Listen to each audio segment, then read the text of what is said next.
Gloricast, o podcast do Glorify. Eu sou a Lu Alone e eu quero começar agradecendo a sua companhia e a sua audiência no nosso podcast. Hoje eu recebo um convidado muito querido que faz parte da minha vida e que eu tenho como inspiração porque ele dedica a sua vida para levar a palavra de Deus até os confins da terra. Na certidão de nascimento, ele é Pedro Bezerra Souza. Mas você já ouviu falar dele desse jeito? Acho que não, né? Muitos certamente que estão aqui assistindo já ouviram falar no tio Pedro da Jocum. Então hoje eu tenho a honra de receber esse missionário e servo do Senhor. Tio Pedro, seja bem-vindo! Ok, muito obrigado. É um prazer estar aqui. Obrigado pelo convite para estarmos aí compartilhando aquilo que Deus tem feito em nossas vidas. Amém. Gente, alguns cortes, até meus mesmo, onde eu falava sobre missões, viagens missionárias que eu já estive, onde eu contei aqui no Gloricast e em outros podcasts, eles viralizaram pela internet. E todas ou quase todas essas viagens que eu fiz foi acompanhada de um missionário muito especial, que tem feito a obra de Deus e que tem feito a diferença há muitos anos no Brasil. E esse missionário é o tio Pedro. Então hoje é um dia de receber uma pessoa muito, muito, muito especial, porque mesmo que talvez você não tenha ouvido falar dele ainda, eu tenho certeza que de alguma forma a obra dele e o trabalho dele e o reflexo de tudo que ele tem plantado no Brasil há mais de 30 anos, com certeza chegou até você. Tio Pedro, eu te amo muito, você é muito de dentro de casa para mim. Obrigado, você também é muito querida, te conhecer desde criança e andar junto, isso é um prazer muito grande. Amém. Estamos juntos. Tio Pedro, conta um pouquinho da sua história pra gente. Hoje você é um missionário aí, né, na base da Jocum de Contagem, mas como que começou a sua história, que você conheceu a Cristo? Como que eu conheci, porque a minha história antes de conhecer a Cristo, eu sou do sertão da Paraíba, de uma família maior do que a sua, porque eu sou de uma família lá em casa, comigo nós somos 25 irmãos. Uau! Eu sou de uma Eu sou de uma comunidade quilombolas e me converti com 24 anos, ou 22 anos, quando eu me converti, morando no sertão, naquela região muito pobre, muito carente, onde você esteve lá conosco, que você viu isso acontecendo, essa realidade, essa pobreza. E Deus me trouxe para Jocum, me trouxe para Missões com 23 anos, e aí, com 15 dias que eu estava na Jocum fazendo uma escola, o Senhor me chamou para permanecer. Então eu pensando que vinha ficar 5 meses, 15 dias depois eu sabia que eu já tinha para ficar, para permanecer em missões. E por quanto tempo? Pela minha vida. Hoje eu estou há 38 anos na Jocum. E não me arrependo de nada. E o alvo é continuar olhando para Cristo, autor e consumador da fé. Amém. Tio Pedro, como que você define missões? Porque você tem há anos inspirado milhares de missionários, recebido missionários de fora do Brasil, né? Eu desde criança traduzia para Jocum. Então, como que você define o que é fazer missões? Olha, fazer missões é uma coisa muito prática, tem que ser um estilo de vida. Porque, na verdade, a gente veio, eu fui criado e a nossa educação cristã nos ensinou a fazer hino a curto prazo ou fazer falando que alguém tem que ir. Mas desde quando eu me converti, que eu vim para Jocum, eu entendi que tem que fazer com a vida. Como Jesus fez, né? 3 anos de ministério, que o primeiro ano é, foi trabalhando, recrutando, formando a sua equipe, né? Uhum. O ano inicial, o segundo foi o ano da popularidade e o terceiro o ano da compaixão. Então, a compaixão é olhar e se identificar, é ver as pessoas com os olhos de Deus e ter essa consciência que a nossa vida tem que fazer diferença. E principalmente, né, Lu, a única Bíblia que o não crente lê é a nossa vida. Se nós estamos comprometidos, aquilo fala com eles. E essa diferença tem sido feita em muitos lugares onde nós temos trabalhado, porque estamos lá dedicados. Então, missões é uma vida e é o nosso propósito, e é o nosso chamado, e eu não sei pensar em outra coisa. E tio Pedro, você acha que todo mundo é chamado para missões? O ID é para todo crente? O ID é para todos. Na verdade, não é a definição, como eu vejo aí em muitos lugares, muitos pastores falam, todo crente é um missionário. Não. Todo crente tem um chamado, todo crente é uma luz, todo crente tem o seu papel, todo crente precisa brilhar onde está. Mas ser um missionário envolve renúncia.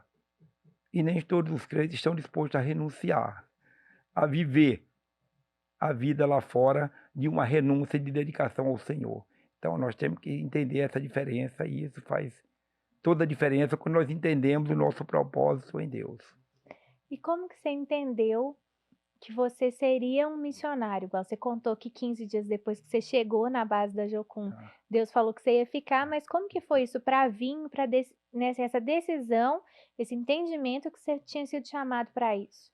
Olha, logo quando eu me converti, eu comecei a sair contra o pessoal e naquele evangelismo que não é da sua geração, é da minha geração antiga, que todo domingo tinha um evangelismo de casa em casa de 3 às 5 da tarde. Ai, tinha que voltar isso, né? Principalmente principalmente as igrejas pequenas faziam esse evangelismo de 3 às 5.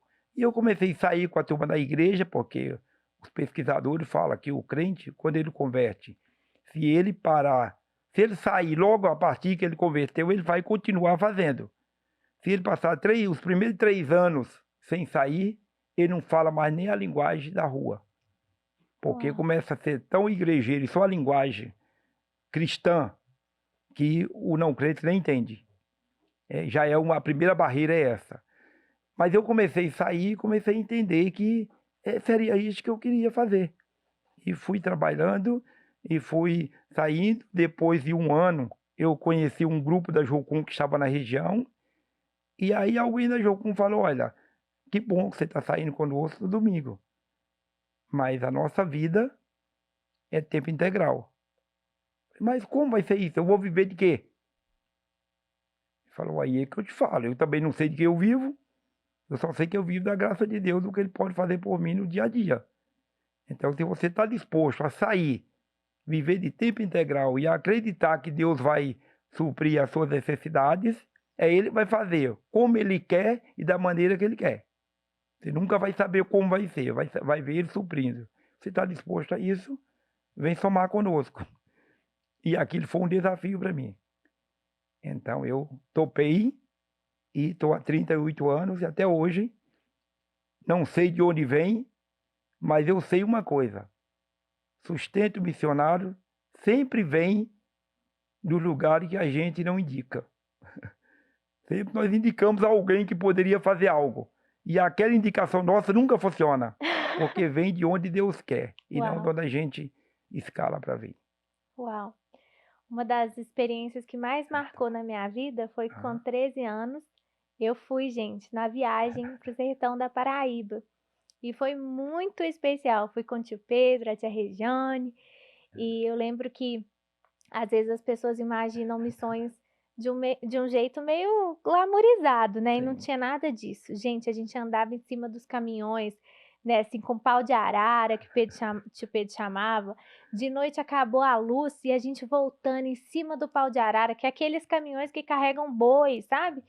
E aí o tio Pedro com uma lanterna, assim, ó, colocando assim na estrada pra gente pro motorista conseguir ver a estrada. E também fomos em cidades que nem chuveiro não tinha, gente. Todo mundo da cidade tomava banho numa caixa d'água. Eu nunca vou me esquecer disso. Eu falava, mas todo mundo entra dentro dessa água? E o tio Pedro olhava pra mim e falava, Patricinha. E aí eu me tornei a Paty para ele, mas não tem problema. Como o Senhor me moldou nessas viagens. Tio Pedro, você tem um trabalho no sertão da Paraíba há quantos anos? Temos, na verdade, nós agora começamos em 2001, 23 anos, né? Você foi no 4º, 5º ano. Você foi com a gente. Mas, Lua, importante, quando você foi, nós estávamos numa equipe de umas 40 pessoas, né? Foi um ônibus. Foi só um ônibus, né? O ano passado foi 3. Glória a Deus. Mas como começou aquele trabalho? Ali eu fui criado naquela região e vendo a necessidade, você viu a pobreza da região. E, inclusive, eu lembro que a gente estava... A primeira equipe eu levei com 4 pessoas, né? E tinha as pessoas andando, eu ia passando com a minha esposa, antes de começar o projeto, eu fui lá, ia passando com a Regiane, diante de uma casa, ela casinha da roça, passamos por 3 dias consecutivos. E uma criança, a gente vinha chegando, aquela criança estava lá, peladinha lá, brincando com terrinha, e as brincadeiras ali com terra, a criança brincando. Quando a gente ia passando, o menino já ficava com vergonha e corria para dentro de casa e entrava. As portas das casas do Nordeste são 2 partes, é cortada no meio, o gurizinho entrava, fechava a porta, ficava só a cabecinha olhando pra gente. E a gente andava aí 20 metros, ele já abria a porta e saía, vinha brincar de novo com pedrinha lá na frente. E teve um dia que a Regiane falou, eu não aguento mais ver esse menino pelado. Ela foi criada aqui, é do interior de Minas, mas foi criada em Goiânia, é outra realidade. Então ela foi lá, quando ela chegou na porta, o menininho correu lá para dentro, e ela chamou a mãe e falou assim, esse seu filho tem algum problema? Ele é alérgico? Tem algum problema de saúde que ele não pode usar roupa? E aí, a resposta daquela mulher foi, não, minha filha, é porque ele só tem uma roupinha. Só tem uma sandália havaiana para usar para ir para a escola, ele não pode usar dentro de casa. E aquilo, minha esposa começou a chorar, voltamos para casa, e aí você conhece meu filho, o Yohanan, era pequeno na época, Regiane já tirou a metade das roupas do Yohanan e levamos para dar para aquela criança. E aí foi onde Deus falou comigo, e aí? É a sua realidade. Você tem orado para Deus trazer pessoas para cá. Mas traga gente para conhecer esse lugar também. E aí nós começamos a divulgar e mobilizar pessoas para trazer, para levar para lá. E o primeiro grupo foi 8, no segundo foi 20, e o grupo foi crescendo. No terceiro foi o seu, foi 40. Mas uma coisa que aconteceu, a gente começou a ver a necessidade do povo. Porque o Lore e o Willa Bolt, que era o fundador da Missão Exército da Salvação, ele falava muito sobre isso, que nós temos que pregar com as 2 mãos do Evangelho. Servir as necessidades das pessoas também. Então nós começamos a fazer aquela campanha de pedir doação para levar para o povo. Porque é como o Tiago fala, você vai chegar a ver a pessoa passando necessidade, e você simplesmente falar, ok, eu vou orar por você. Essa é das orações, nunca vai ser respondida. Se você pode ser a resposta da necessidade, né? E aí a gente começou a levar, que na sua equipe nós levamos. Lembra que nós levamos o bagageiro do ônibus lotado de Foi doação? cheio de cestas básicas, eu lembro da gente doar. Roupa, medicamentos, calçados, e começamos a levar. E Deus foi abrindo as portas e foi nos dando pessoas. E levamos aquele no ônibus, depois teve que levar numa carretinha e não tinha mais espaço. E nos últimos 10 anos tem ido mais de 100 pessoas. E nós tínhamos levado uma carreta de doação. O ano passado foi 10 toneladas de doação. Glória E a Deus. estamos na campanha, já ganhamos uma parte, estamos pedindo mais para pessoas das igrejas que podem doar, e estamos levando, porque lá a gente vai nas comunidades, prega, e depois serve as pessoas, depois a gente leva um kit de doação para cada ponto de pregação, e lá abençoa as famílias. E uma mulher lá falou com a Regiane o ano passado, falou, tia, faz 10 anos que o meu esposo foi embora para São Paulo e arrumou outra mulher e não voltou mais. Eu fiquei com 8 filhos. Nós trabalhamos o ano todo para sobreviver, plantando mandioca e etc., para sobreviver. Mas nós sabemos que as roupas e os calçados que nós precisamos é o que vocês trazem todo ano para a gente. Então isso faz uma diferença muito grande. Então vale a pena ir e falar para aquelas pessoas e expressar o amor do Senhor por elas, porque o Senhor nos amou primeiro, né? Então a gente pode ir e ser essa extensão do amor de Deus para aquelas vidas ali. O tio Pedro, ele treina essas equipes, ensina essas equipes a, de fato, evangelizarem, né, a falarem sobre Jesus. E eu lembro que uma coisa que me marcou muito em uma daquelas viagens é que existiam uns momentos que a gente parava e faziam as doações e, né, fazia teatro, canta, né, tio Pedro? Evangeliza realmente em massa ali, quando o povo vem tão feliz, né, receber as doações, mas eu lembro de bater na casa de um senhorzinho muito, muito humilde, muito simples, e falar de Jesus, e quando eu falava de Jesus, ele chorava, chorava, chorava, chorava. E aí quando chegou no final eu falei: "Você quer aceitar Jesus? Você quer receber Jesus como seu Senhor e Salvador?" E ele falou: "Não". Aí eu falei: "Não, mas aquele senhor tão comovido, ele chorava, chorava". Aí ele falou: "Não, minha filha". Aí eu falei: "Mas por que não?". Aí ele virou e falou algo que me marcou muito sobre missões. Ele falou assim: "Porque eu não tenho dinheiro para pagar para ter Jesus assim". E naquele momento eu entendi que tem pessoas que ainda não entenderam sobre Jesus. A gente acha que todo mundo conhece Jesus, a gente acha que todo mundo já teve uma experiência com Jesus, ou que não aceitou, que não quis, que não recebeu a palavra do evangelho, mas ali eu entendi que era mais profundo, que tinham pessoas que entendiam que elas precisavam pagar para ter Jesus. É. E aí eu lembro que eu parei tudo e falei: "Não, o senhor entendeu tudo errado. O preço já foi pago, ele pagou na cruz e é de graça ter Jesus". E foi um momento muito lindo, assim, de muita entrega e dele aceitar realmente o Senhor. E eu lembro que a coisa mais maravilhosa que alguém dessa realidade pode fazer por você é te oferecer comida, Sim. né.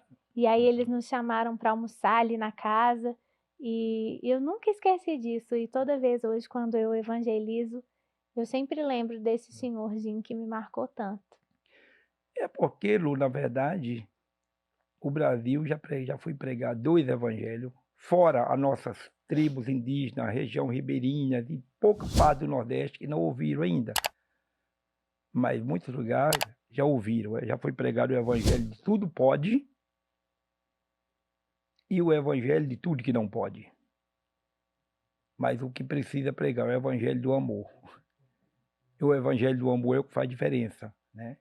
É igual eu cheguei, você viu lá casas que você chega, tem uma parede da casa com muitas imagens, né? E o nordestino sabe o nome de santo e nem o Papa sabe. E eu cheguei um dia com a equipe dessa para pregar numa casa e comecei a falar, então fui pregando, e eles começaram a fazer perguntas sobre certas imagens. Aí eu falei, não, peraí, agora eu vou te fazer uma pergunta, qualquer um de vocês vai me responder. Que santo é esse? Aí perguntei, aí foi falando, é esse, e eles foram falando o nome de cada um deles. Eu falei assim, mas peraí, Deus, não tem um santo aqui chamado Deus? Não tem uma imagem de Deus aqui? Ele, tem não. Eu falei, não tem uma imagem de Deus na sua casa? Não, tem não. Eu falei, então, você sabe por que não tem? Aí pronto, todo mundo parou agora, sabia a resposta, né? Falei, você sabe por que não tem a imagem de Deus nem na sua casa, em casa de ninguém aqui, nem um vizinho? Eu tenho certeza que não tem uma imagem de Deus na parede? Não, meu filho, por quê? O velhinho falou, então, filho, é mesmo. Por quê? Falei, é porque você que é a imagem de Deus. Ninguém pode te fazer, foi Deus que te fez, foi Deus que te criou, é você que é a imagem de Deus. A Bíblia fala que você foi criado em imagem e semelhança de Deus, e mais ninguém pode ser. Então, aquilo foi uma aplicação muito legal na hora de fazer o apelo, e eles entenderam claramente quem eles são e quem eles podem ser em Deus. Então, é uma realidade, o nordestino ele tem a fama de idólatra, de analfabeto, do pobre, é tudo isso. Mas é o povo melhor para você pregar, que eles não têm arrogância acadêmica, eles têm sede de Deus. E ele só reage, fica bravo com você chegar com o evangelho da condenação, condenando ele ou condenando os ídolos dele não tem nada a ver com isso, está lá, foi colocado, mas se você chegar e visar ele, falar, você precisa de Jesus, ele vai entender, e isso faz toda a diferença, e todo ano marca muito a vida das pessoas que vai conosco, quando chega lá e entende esse propósito. E nós estamos ficando hospedados em uma cidade nos últimos 10 anos que alguém falou comigo, quando nós chegamos lá, tinha 2 pequenas congregações, igrejas pequenas. Tinha 2. Tem 40 comunidades que faz parte da zona rural, são vilas de família da zona rural da cidade. Alguém falou comigo, só 2 dessas vilas que tinha presença evangélica, um irmão, uma família que morava lá. Hoje nós temos, depois dos últimos 10 anos, nós temos congregação em todas as 40 comunidades Uau. e tem 7 igrejas na cidade. Só um pastor daqui que foi conosco há 15 anos atrás, chegou lá, eu vou começar uma igreja aqui, tio. Eu falei, fica à vontade. Ele levou um casal daqui, começou a igreja, e só dessa igreja, hoje, tem 8 igrejas implantadas na região. Então o povo está sedento, estão esperando por nós, e faz toda a Basta a diferença, gente se levantar aí, né, tio? faz. E eu, como eu falei com você naquele dia lá em casa, quando a gente conversando, e eu te falei que você precisa, e você nós vamos te considerar como a embaixadora do Projeto Sertão, né? Amém. Então já quero convidar você que está em casa a ir para o sertão com a gente. Você pode viajar de onde você estiver no Brasil, entrar em contato com o tio Pedro, e eu tenho certeza que vai ser uma das experiências mais transformadoras da sua vida. Se você não pode ir, não pode tirar esse tempo para ir, você pode tirar esse tempo para doar. Como assim, Lu? Você pode doar. Ó, a gente precisa de uma carreta para levar todo esse, né, esse material até lá, de Minas Gerais até o sertão da Paraíba. Então, você pode doar o frete da carreta, você pode doar cestas básicas, alimentos, roupas, você pode fazer uma limpa no seu armário e doar, porque lá as pessoas realmente estão precisando, e essa é uma semente para que quando a gente chega, gente, com um presente, não tem quem não abra a porta, né? E quando essa porta se abre, ali é a oportunidade de levar o evangelho, ali é a oportunidade de falar de Jesus. Pô, melhor do que esse presente que eu tô te dando, eu quero te dar salvação, a vida eterna. Então, faça a diferença, sabe? Doe, mobilize, realmente faça aquilo que você não somente pode, mas precisa fazer como cristão. É nosso dever como cristãos nos levantarmos mesmo e apoiarmos essas causas e sustentarmos pessoas que realmente vivem dessas causas. E o tio Pedro tem muito mais coisa também, né, tio, que ser envolvido em missões. Sim. E uma das que marcou minha vida foi o trabalho na zona de prostituição que se realiza aqui em Belo Horizonte, não é isso, tio? Sim, trabalhamos em várias áreas, Uhum. como no sertão, em projeto na África, em projeto no Haiti, em projeto na Ilha de Marajó, que eu já fui de novembro para cá, já fui lá 2 vezes e vamos voltar lá de novo agora, com tribos indígenas. Mas esse trabalho aqui em BH é um trabalho mais permanente como ponto de partida. Se eu estou aqui, vamos, se eu não estou, a minha equipe vai. Nós temos trabalho na rua 4 dias por semana, na rua, na Cracolândia, na Guaicurus, nas comunidades carentes, aqui na Pedreira.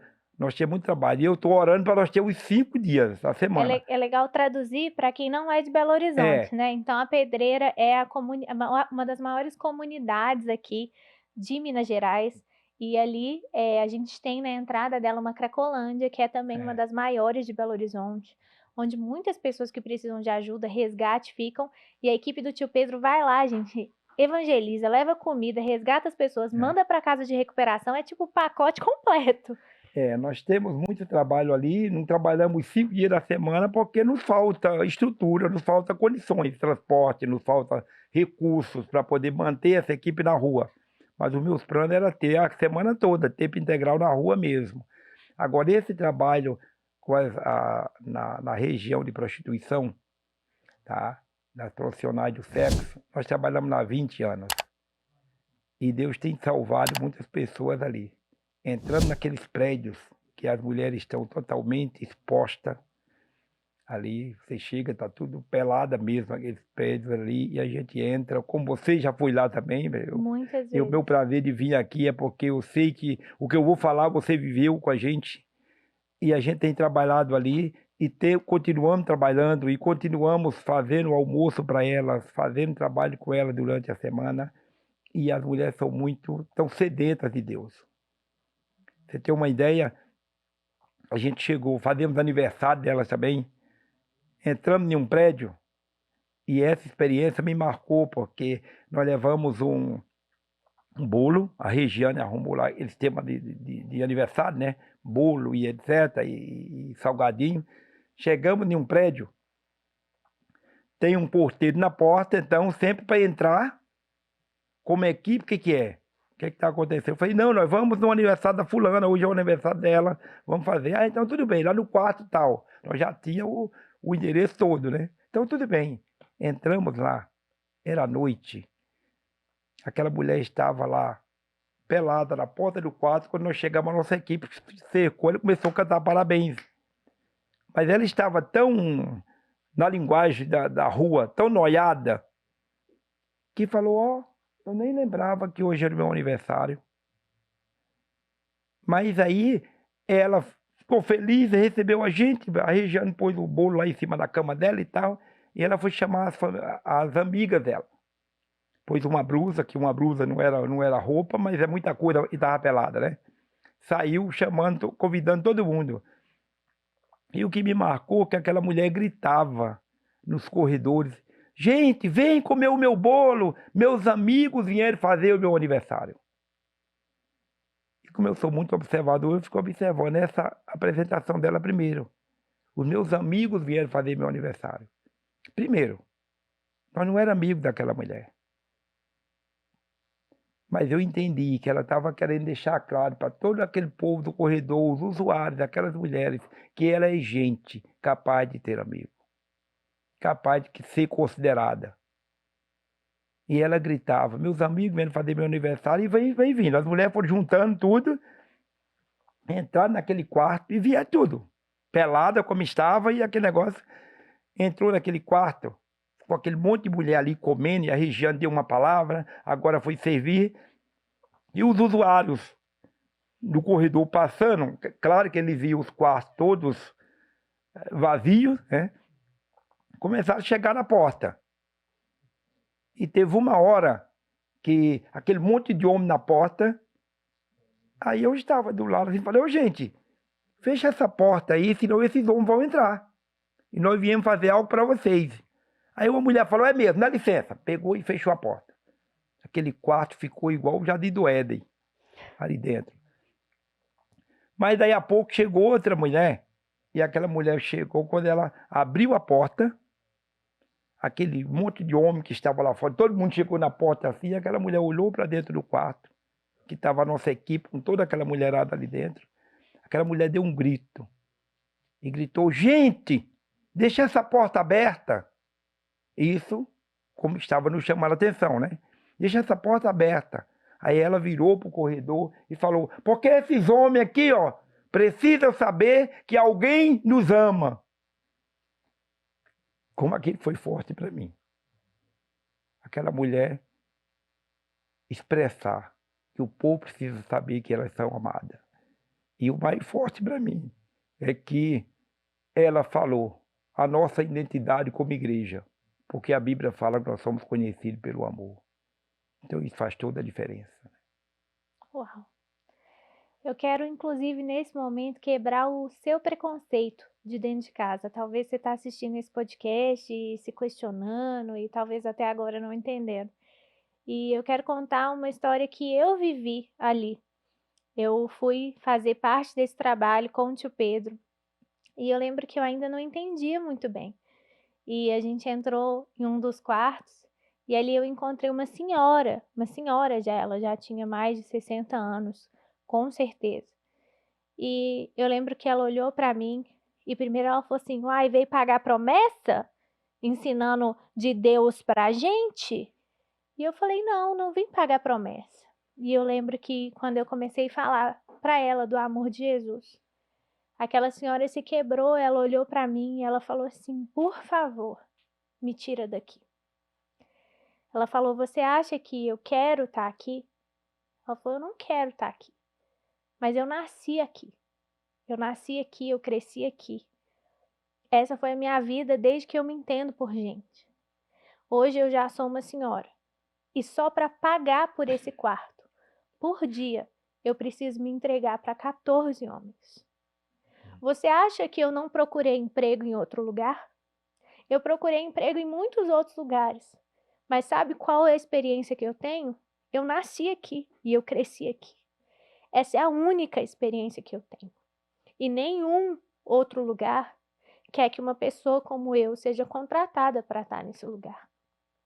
Você acha que eu realmente não queria ter uma vida diferente. Eu queria muito ter uma vida diferente. E ela começou a me contar tudo aquilo. E aquilo começou a me doer, porque eu, que nem casada não era, nunca tinha vivido, graças a Deus, crescido num lar tão bom, nunca tinha vivido nenhuma experiência. E pensar que aquela mulher por dia precisava se entregar para 14 homens, só para pagar o aluguel daquele quarto. E que só depois ela receberia para poder comer, para poder sustentar os filhos que ela tem. E ela falou assim: eu já tentei sair daqui, mas se eu não trabalho aqui um dia, eu não tenho dinheiro para comer no dia seguinte. E não sou só eu. Eu tenho filhos. E uma mãe faz de tudo por um filho. E quando eu estava conversando com aquela mulher, ainda muito impactada, ela falou: me dá um emprego, faz alguma coisa por mim, porque se você me der, eu vou ser a primeira a me motivar a sair daqui. Eu não quero estar aqui. E ela falou algo que me quebrou tanto, tanto, tanto, tanto. Ela falou assim: sabe o que é o pior? Quando eu era mais jovem, isso aqui era uma necessidade. Ela falou assim: isso aqui era uma necessidade, porque diante de tantos casamentos corretos e mulheres conservadoras, eu precisava, quando um homem queria errar, ele precisava vir até aqui. Hoje, ele senta do lado de uma mulher, numa mesa de bar, num bar qualquer, paga uma cerveja e é o suficiente para ela se entregar para ele. Então aquilo me chocou quando aquela mulher falou aquilo. Ela falou assim: hoje até o nosso trabalho vale centavos. E uma mulher dessa, já mais velha, se eu não me engano, tio, algumas chegam a cobrar R$10, não é isso? É. R$10. E ela falou assim: hoje eles não precisam vir aqui. Um papo bom e uma cerveja num bar qualquer convence uma mulher de se entregar para um homem desse. Aquilo me marcou muito. Eu dei graças a Deus pela vida do tio Pedro, que tem essa missão de tirar essas mulheres. Porque como igreja somos os primeiros a julgar. Os primeiros a falar: por que ela não quer sair? Ah, não, se quisesse, tal. Sendo que nós tínhamos que ser os primeiros, como Jesus, estendem a mão, mudam a rota, mudam um caminho, dão uma direção e dão uma saída.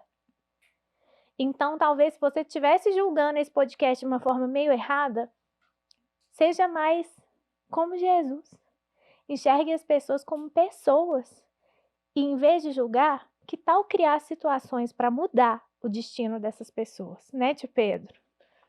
Na verdade, você citou isso, a gente trabalhando ali toda semana, consegue ouvir. O nosso problema como igreja é que nós só vemos as pessoas pelo título do pecado delas. É muito fácil falar: é uma prostituta, ou é um viciado, é um, certo? É um traficante. É muito fácil a gente tratar pelo título do pecado dessa pessoa. Mas antes desse título do pecado, que já é a quarta coisa na vida dele, que é o fruto da escolha dele. Mas quando nós vemos como gente, nós vamos ver três coisas antes. A primeira é a sua face, que o nordestino fala uma cara, que é só dele. A sua face. Ela tem uma face e não se mistura com ninguém. Por isso que ela é especial. Segundo, ela tem um nome. Terceiro, ela tem uma história. Se você parar para ouvir, saber do nome daquela pessoa e ouvir a história dela, você vai saber. É totalmente diferente. Agora, nesses prédios, como você falou, ali existe uma diária para pagar, existe uma tabela de valores para cobrar um programa. E essa mulher falou com você, dizendo: eu, antes de ficar com 10 ou 12 homens, eu não tenho direito de tomar nenhum café. Lu, aquela vida ali dentro, para mim, eu considero uma vida escrava, uma escravidão pior do que a escravidão de Ouro Preto na época da exploração do ouro. Porque naquela época, o escravo passava o dia dentro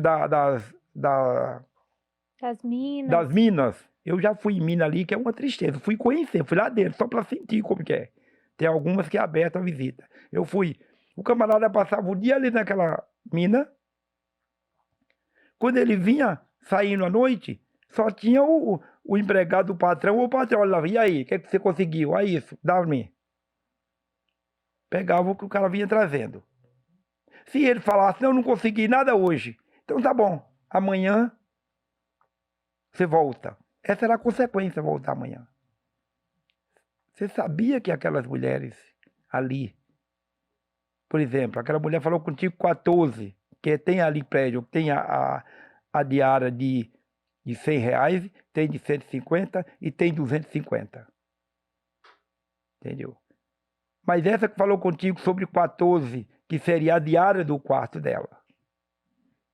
Sabia que se ela passar o dia ali e conseguir, por exemplo, só 10 homens, que ela não conseguiu o dia da diária, ela passou o dia com fome e quando chegar no final da diária, ela vai sair dali devendo para amanhã. Não existe perdão, não. Ah, tá bom, só conseguiu 100 conto, tá perdoado. Não. Vai, é saldo devedor para amanhã continuar devendo. Amanhã continuar para pagar. Estou te falando isso pela nossa vida ali dentro de mais de 20 anos, ouvindo. Eu fiz meu aniversário de 50 anos, convidei vários amigos, e aí o Senhor me incomodou. As meninas lá, você vai convidar? Ou elas são gente, só você ir lá?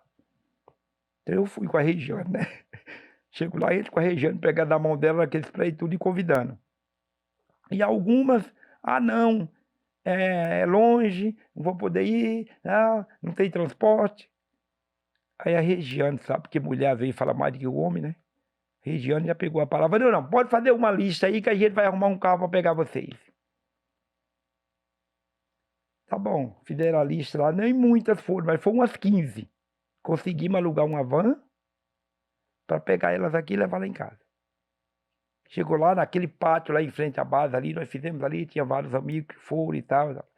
E foi engraçado porque tinha muita gente, foi muitas pessoas lá, o Johanão, meu filho, colocou um telão lá, estava mostrando mensagens que pessoas mandaram por escrito e tal, e elas chegaram.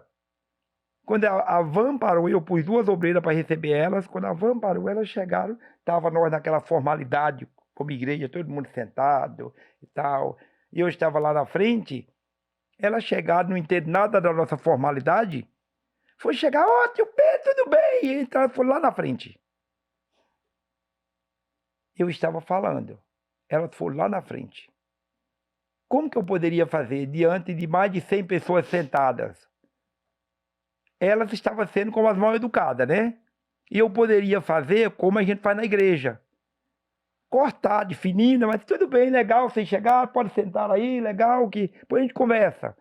Eu podia fazer isso para honrar a tua formalidade ou de qualquer outro que estivesse lá, né? Mas eu não fiz. Eu fiz o contrário. Soltei o microfone, fui lá no corredor, abracei todo mundo e conversei com os formais, tudo olhando para mim. Vendo que eu agora quero mal educado, né? Mas sabe por que eu fiz isso? Porque eu li o livro e o escritor está dizendo: se o não crente, ele tem que ser prioridade na tua vida. Se você não der prioridade para o crente, para o não crente ser prioridade na sua vida, você vai dar para os crentes. E os crentes vão usar todo o seu tempo. Por isso que esse escritor, ele fala assim, ele faz uma pergunta: se você morrer hoje e fizer falta só para a sua família ou para a tua igreja, você morreu muito pobre. Porque você precisa fazer falta para os perdidos. E sabe, nessa cena delas entraram, o que me marcou é que todas chegando lá com um presentinho, me entregaram um presentinho lá na frente. Aquilo marcou a minha vida. Porque muita gente levou presente para mim, mas com base na nossa amizade. Alguém que eu já dei presente, não é isso que acontece conosco? Mas para mim, eu fiquei olhando aquela cena e chorando e pensando, e Deus falou comigo na hora: esse presente. Elas estão dizendo: muito obrigado, porque você foi nos ver como gente, lá onde a gente é um lixo.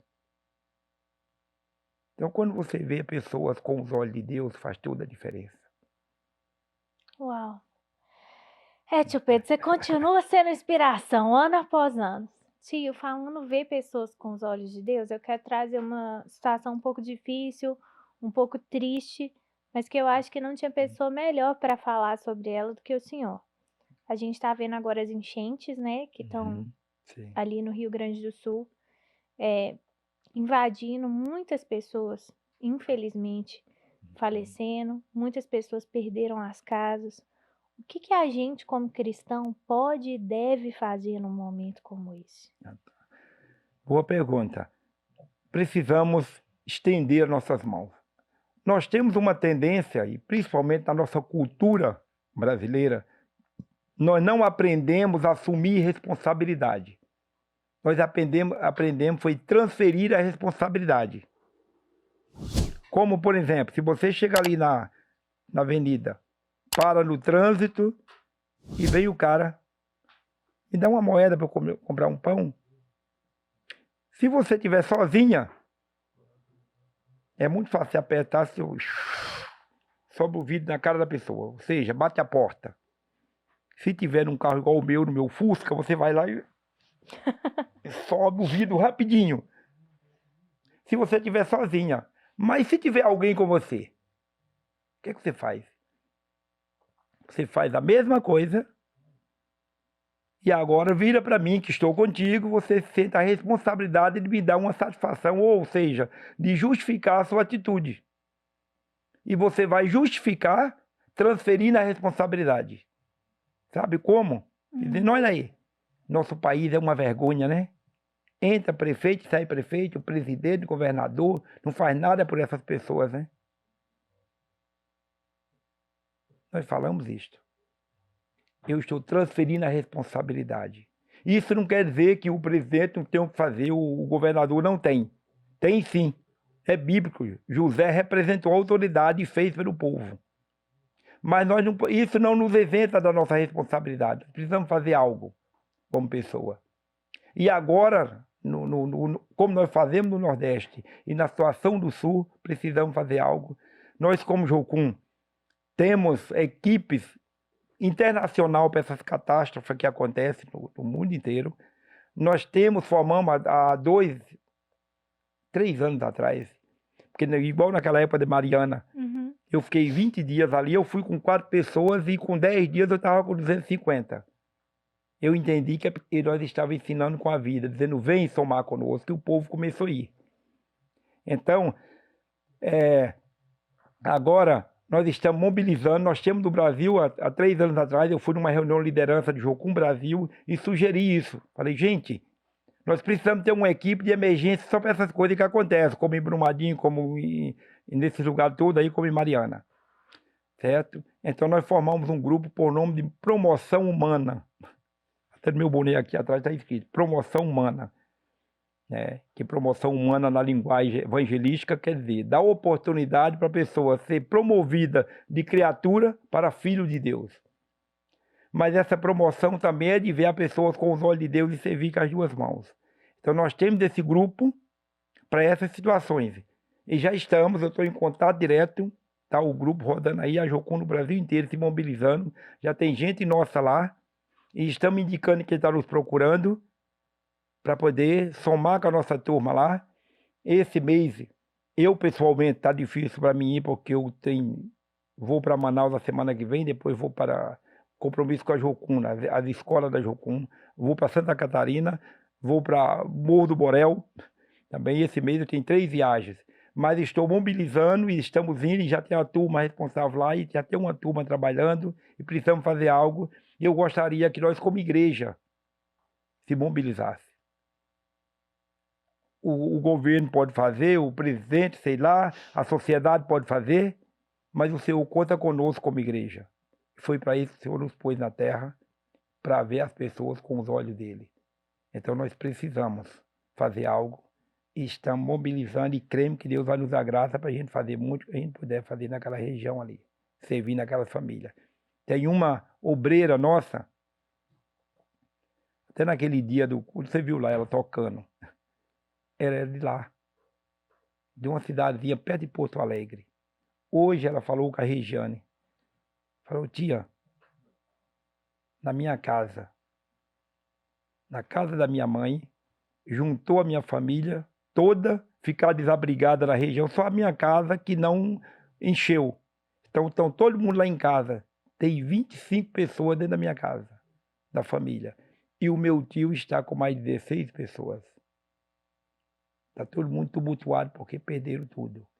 Então, ela está indo para lá essa semana e aí vai estar ajudando e estamos mobilizando e vamos fazer isso. Como missão, estamos aí e estou crendo que a Igreja do Brasil vai se mobilizar para fazer alguma coisa.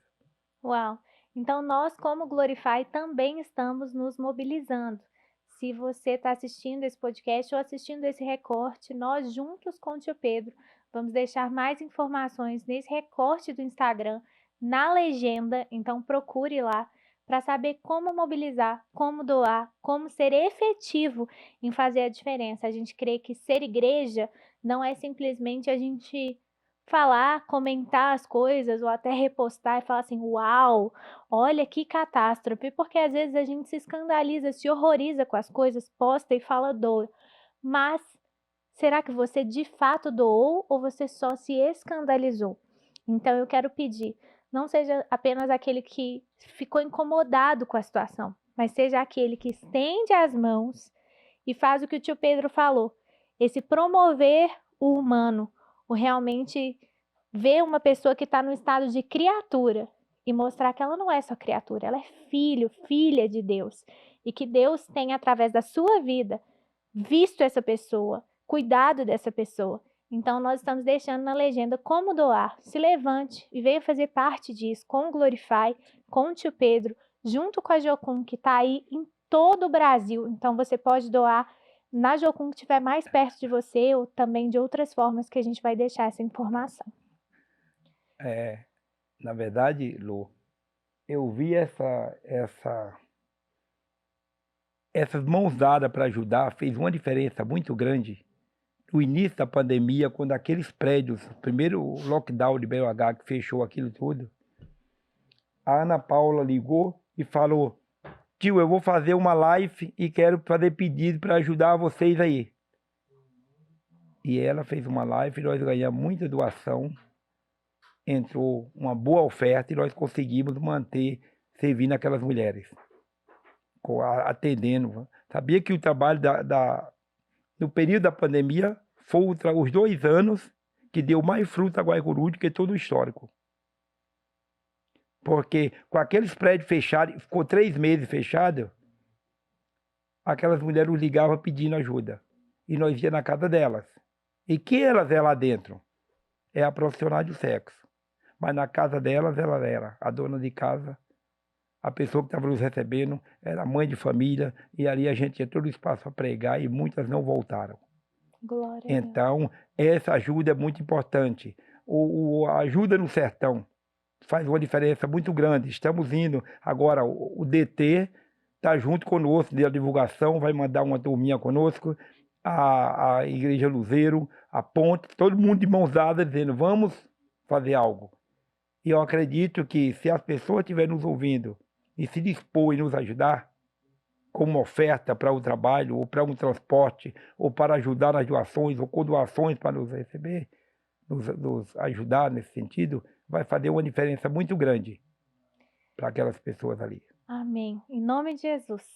Tio Pedro, tem 2 perguntas ainda. Tranquilo, fica à Qual vontade. que foi sua maior experiência com Deus nessa sua vida de missões até hoje?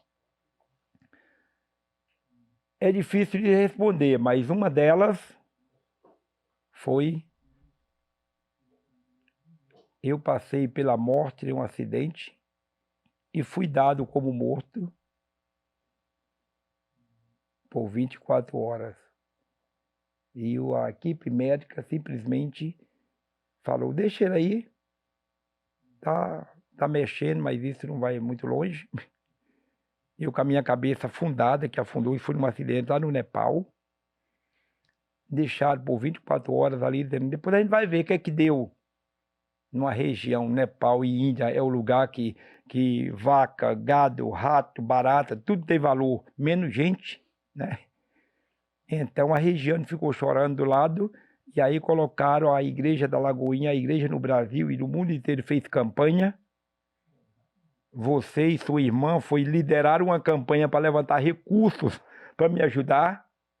Muito obrigado, que eu lembro que na época, sei lá, isso foi em 2013, e em 3 ou 4 dias vocês fizeram a campanha.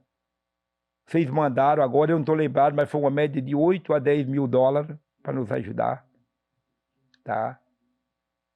E quando foi no dia da manhã, um exemplo, que foi às 24 horas que o médico deu para voltar, o Gustavo Bessa tinha feito um contato com o médico aqui, um médico de lá do Nepal fez essa conexão daqui para lá e nos ajudou também. E quando foi 24 horas depois que eles chegaram para ver se só ia assinar o certidão de óbito, eu estava sentado na cama conversando com a minha esposa, com a minha cabeça Afundada. totalmente, não, estava afundada ontem. Hoje estava bem, que até hoje não tem nem cicatriz. Glória a Estava Deus. tudo normal, eu estava sentado, que eu fiquei às 24 horas depois, eu acordei. O que está acontecendo? Eu nem sabia onde eu estava e por que eu estava ali. O que houve porque eu estou aqui nesse negócio, cheio de gente doente? Aí a Regiane falou, não, você caiu ontem lá era uma igreja que nós estávamos construindo. Quando ela falou, você caiu ontem, lá de cima da igreja, eu lembrei que eu estava lá ontem. Só isso. Então foi um milagre que não tem explicação, que o próprio médico hindu, o diretor do hospital, que era hindu, chegou, mandou refazer todos os exames de novo, tomografia, tudo aquilo, e chamou a tradutora, chegou do meu lado da minha cama e falou, olha, o que aconteceu contigo não tem nenhuma explicação na medicina.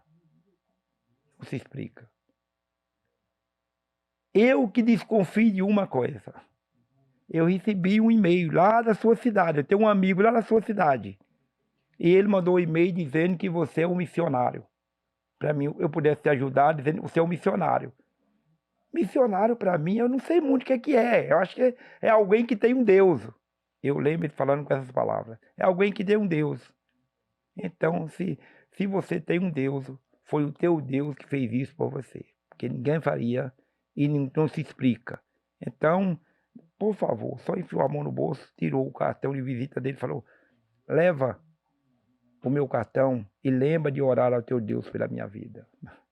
Uau. Então, isso fez uma diferença muito grande. Foi uma experiência que nunca teve explicação e foi Deus que agiu. Amém.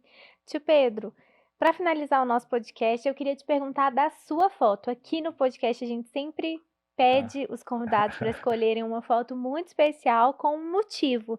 Então eu queria saber por que essa foto é especial, né? E por que você escolheu ela?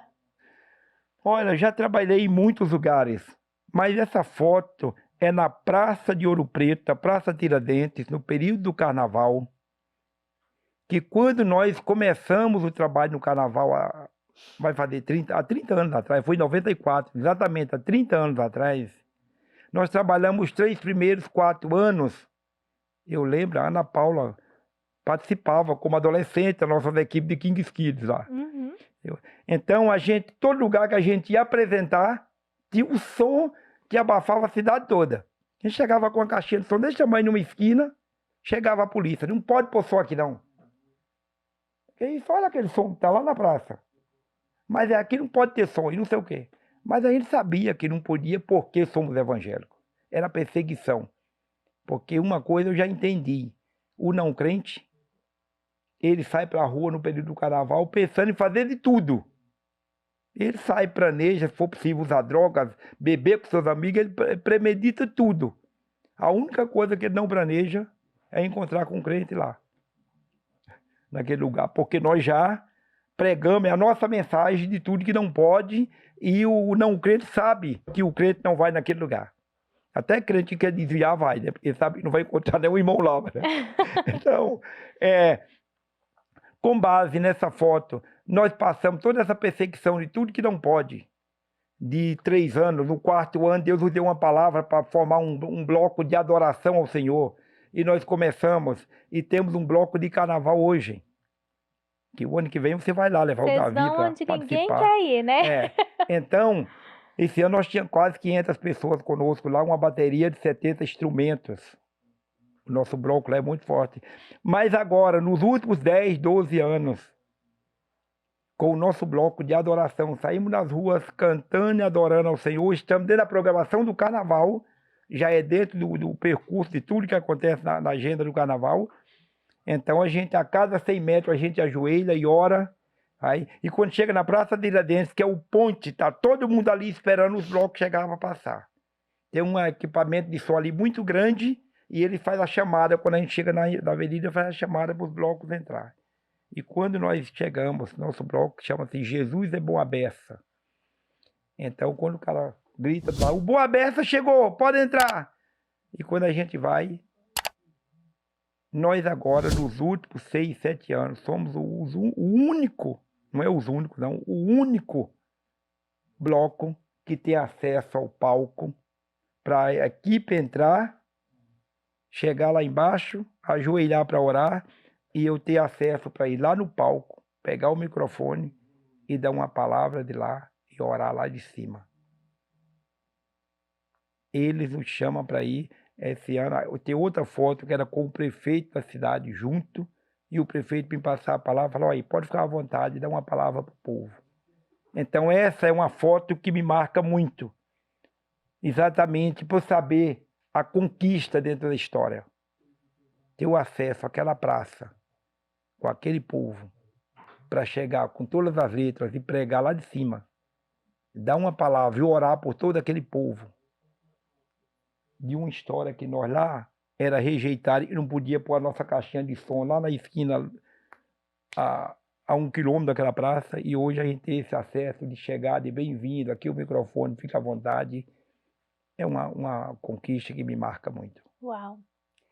Eu termino contando uma história muito especial, porque conheço o tio Pedro demais desde a minha infância, sobre como que essa história no carnaval tem a mão sobrenatural de Deus e o favor e a graça de Deus também.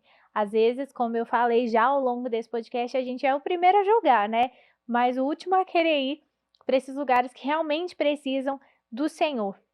Durante um dos anos que eles já tentavam ali evangelizar, passar, né, com a equipe, eles tinham uma bateria, né, ainda não era o bloco dessa forma, mas tinha uma bateria e tentavam ter esse momento de atenção, onde poderiam falar do amor de Deus, cantar ali, evangelizar, orar pelas pessoas, mas em todo o tempo eram impedidos.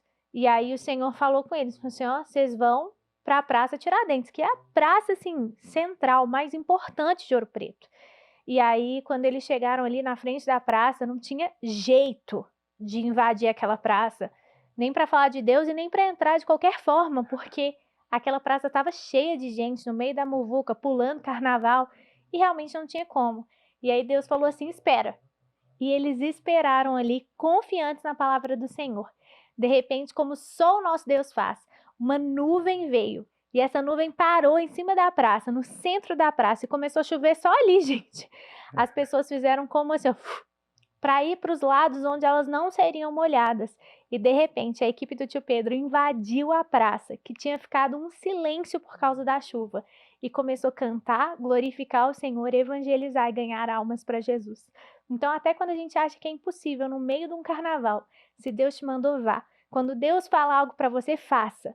Mas acima de tudo, esteja debaixo da direção de Deus. Não seja preconceituoso. Como cristãos, nós temos que ser os primeiros a termos compaixão, a amarmos as pessoas, a olharmos para as pessoas como pessoas, a olharmos e falar assim, em vez de eu te julgar pelo seu pecado, eu preciso te apresentar aquele que pagou na cruz por todos os pecados, pelos meus e pelos seus, e aquele que quer te salvar e transformar a sua história. Tio Pedro, muito obrigada. Termino convidando o pessoal de casa a acessar a nossa comunidade, esqueci de falar isso, acessar a nossa comunidade no WhatsApp, onde ali o tio Pedro vai dar algumas palavras também, vai te incentivar a fazer o devocional. Nada do que ele faz existiria se ele não tivesse vida com Deus. E vida com Deus só tem um segredo. Se você parar para ter uma vida devocional, de estudo, vida na palavra, vida de oração. Então, Glorify existe para isso. Glorify é o seu melhor amigo em aplicativo. Às vezes você passa tanto tempo nas redes sociais, passa tempo meditando na palavra de Deus no Glorify, vai lá ler a Bíblia, vai lá estudar, vai lá fazer o seu devocional, vai lá fazer os cursos. Às vezes as pessoas, inclusive, reclamam de ter que pagar uma coisa ou outra. E olha que o nosso aplicativo é de graça. Mas por que que você investe em tantas coisas? E muitas vezes se incomoda de investir na palavra de Deus. Também lembre, doe para essa missão. Estamos arrecadando para o Rio Grande do Sul, né, tio? Sim. Também para Paraíba e para outros lugares. Muito obrigada, tio Pedro. Ok. Muito bom estar aqui e conta conosco quando precisar. A gente conta sim. Obrigada a você de casa que nos acompanhou até aqui. Que Deus te abençoe e até mais.